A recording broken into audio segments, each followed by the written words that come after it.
All right, so the box is completely glassed. It's still got to dry a little bit. Hondo's making sure it fits.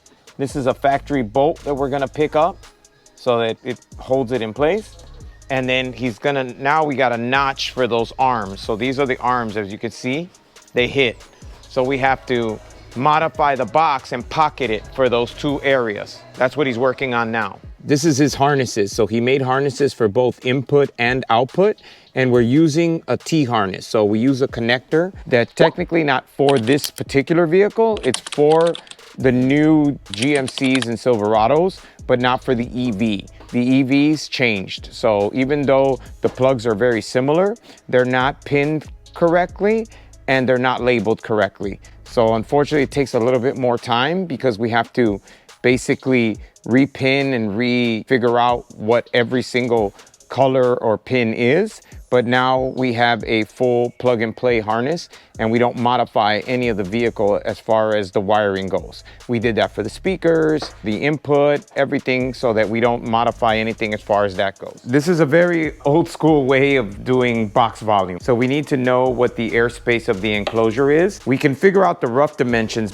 because it's square, but all the imperfections in the floor make it very difficult to do it any other way. So the way we like to do it is we take these packing peanuts. Once we fill the enclosure completely with the packing peanuts, we're gonna transfer those to a box, to just a square box, and fill it till as high as it'll go. Then we can do the measurements of that box, the height, the width, and the depth, and do the math, and now we can figure out our airspace exactly. Now, obviously, there's gonna be some slight variation because there's tiny little gaps, but that's why we use these tiny peanuts, because they have the least amount of gap between them. The other way would be water. I've seen people do it with water, but obviously the enclosure has to be 100% fiberglass. Or I've seen it done with like pinto beans, birdseed, kind of, you name it, anything that you can fill the enclosure with and then transfer it to another enclosure that you can know the value of it. So it's an old way of figuring out the enclosure. So if you're not sure if the box is correct and it's a really odd shape, this is a trick that you can use to figure that out.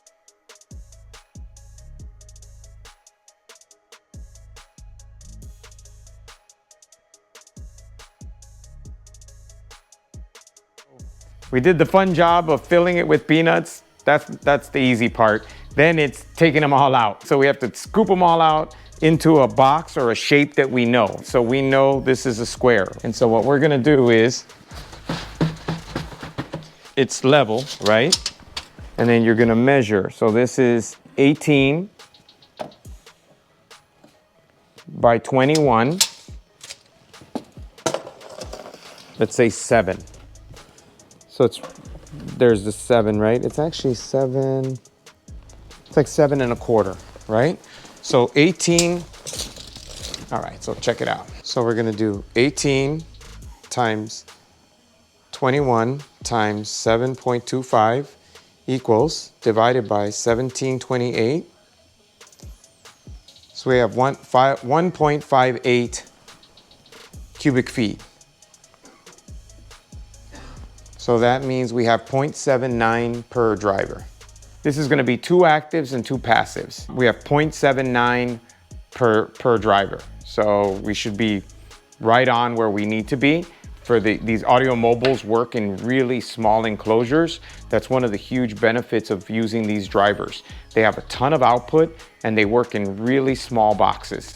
So we're a big fan of these drivers because we're able to do things like this that are not possible. There's very few drivers that you can do 412s in this amount of airspace and fit within this space. So we're super excited, can't wait to get it done. So it's all wrapped now, so we have it carpeted all the way around. We have our seam line that we like to do in the side here so that the front is all one piece. We have our wire ready. We still gotta put our PowerWorks connector on the end of it, braid it, and then also just wanna show you, so we also added these braces everywhere the woofers meet. The only reason we're able to do 412s is 1, because the audio mobiles work in very little airspace, but 2 is this bad boy right here.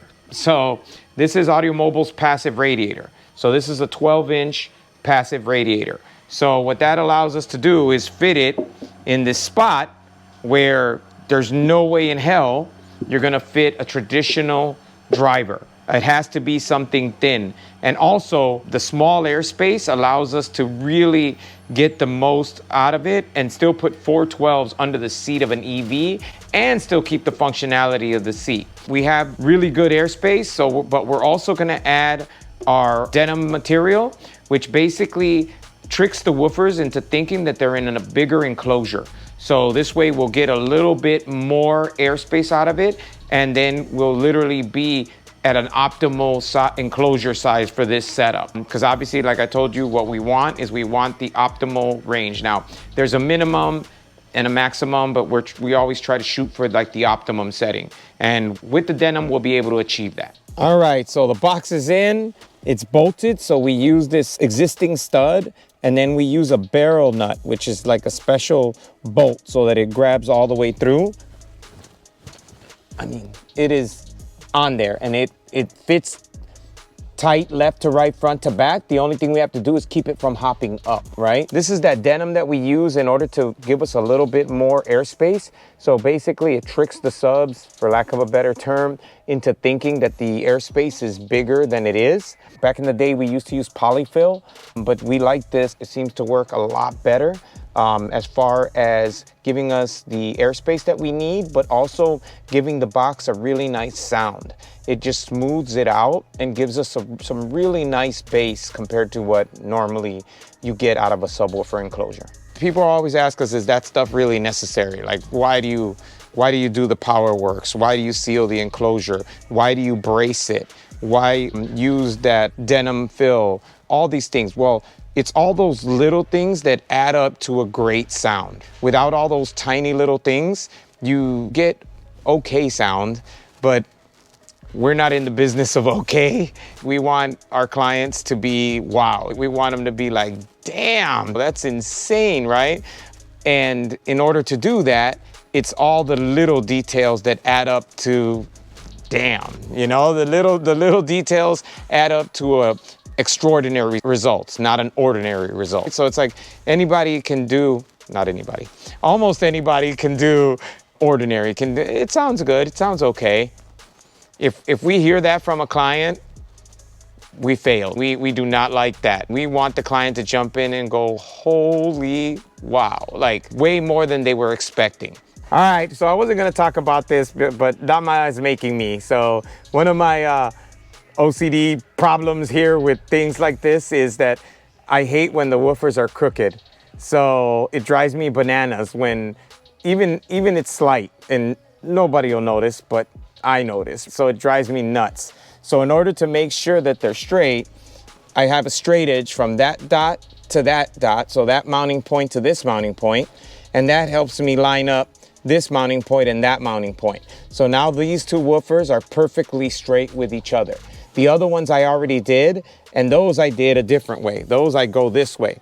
So the box is straight, so then I hold this, and then I can measure from here to here, and that makes sure that the woofer is straight. So the woofers, I know that they're perfectly square with the box and with each other. And that's Jerry's OCD moment for the day.